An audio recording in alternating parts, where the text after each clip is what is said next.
4 मार्च से लेकर जब से बीएलएस के सेंटर ने काम शुरू किया है तब से हम और बाकी लोग भी ऑनलाइन अपॉइंटमेंट्स देख रहे थे। तो बार बार एक ही सवाल सबका आता था कि ओटीपी कोड नहीं आ रहा, वहाँ पर अकाउंट नहीं बन रहा, अपॉइंटमेंट की बुकिंग कैसे होगी। तो फाइनली आज बीएलएस का जो पोर्टल है वो पूरी तरह से लॉन्च कर दिया गया है। आज एक्टिव भी हुआ था, अपॉइंटमेंट्स भी बुक हुई हैं और हर सेंटर की, लाहौर की, इस्लामाबाद की, फैसलाबाद की, मुल्तान की और कोयटा की और कराची की, जितने भी सेंटर हैं सबकी अपॉइंटमेंट्स ओपन भी थी, उनकी बुकिंग भी हुई है और प्रॉपर जो उनका पोर्टल था, जो वेबसाइट थी, उसको आज लॉन्च किया गया है 4 तारीख को, जिसकी अनाउंसमेंट हुई थी। 4 तारीख को इस्लामाबाद वाले सेंटर की ओपनिंग हुई थी, उसके बाद फिर लाहौर वाले की हुई, फिर मुल्तान और कोयटा और फैसलाबाद और कराची वालों की ओपनिंग हुई। तो जब पूरे के पूरे ये जितने भी इनके सेंटर थे, सारे दफ्तर जब सब फंक्शनल हुए हैं, सबकी ओपनिंग हो गई है, तो उसके बाद 6 मार्च को आज दिन के तकरीबन 4 बजे के करीब जो वेबसाइट है उसको भी अपॉइंटमेंट्स के लिए ओपन किया गया था। वहाँ पर स्लॉट्स अवेलेबल थी। तो जो लोगों का सवाल था कि ओटीपी नहीं आ रहा, इसका जवाब उनको खुद ब खुद मिल गया, क्योंकि अब ओटीपी आना शुरू हो गया है। तो इस 2 दिन में मैंने इस बात पर इसलिए वीडियो नहीं बनाई कि फाइनली लॉन्च हो ले, फिर ही आपको बताऊंगा कि अब ये चीज़ आपके लिए काम प्रॉपर तरीके से कर रही है। अब अपॉइंटमेंट्स आपकी उनकी बुकिंग का तरीकाकार क्या है और उनकी डेट्स क्या आ रही हैं, और जो पहले से आपकी अपॉइंटमेंट्स बुक हैं, जो कि ज़्यादातर जहरी वीज़ा सेंटर की होंगी या एम्बेसी की भी अपॉइंटमेंट्स हैं, उसमें उनका क्या होगा, इसके मुतल्लिक बात होगी इस वीडियो में।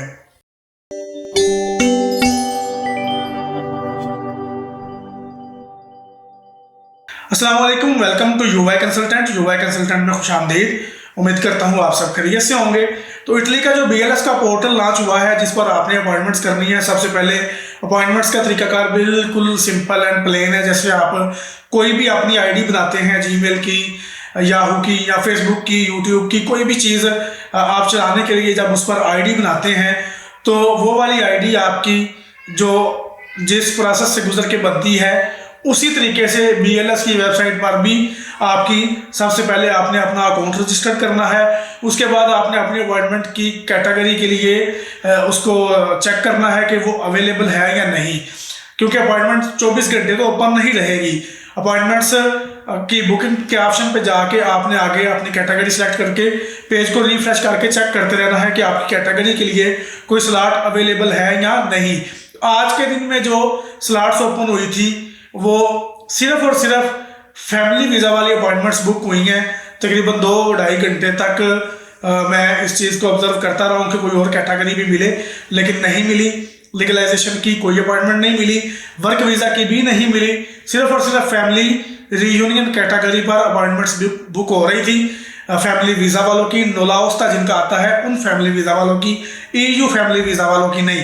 तो मई के आखिर तक की, 31 मई तक की डेट्स की, जो 5वां महीना है साल 2024 का, उसकी तमाम अपॉइंटमेंट्स आज बुक हो चुकी हैं ऑलरेडी।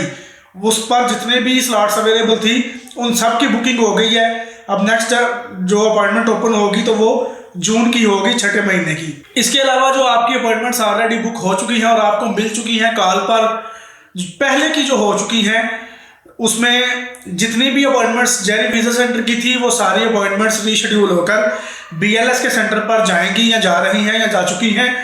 जिसकी भी अपॉइंटमेंट्स वीएफएस पर जारी की मिली हुई थी एम्बेसी की तरफ से, उस बंदे को ईमेल आएगी या आ चुकी होगी कि आपका सेंटर जो है वो तब्दील कर दिया गया है और अब आपने जहरी वीज़ा सेंटर पर नहीं बल्कि आपने बीएलएस के सेंटर में जाना है। अब आपकी अपॉइंटमेंट वहाँ पर है।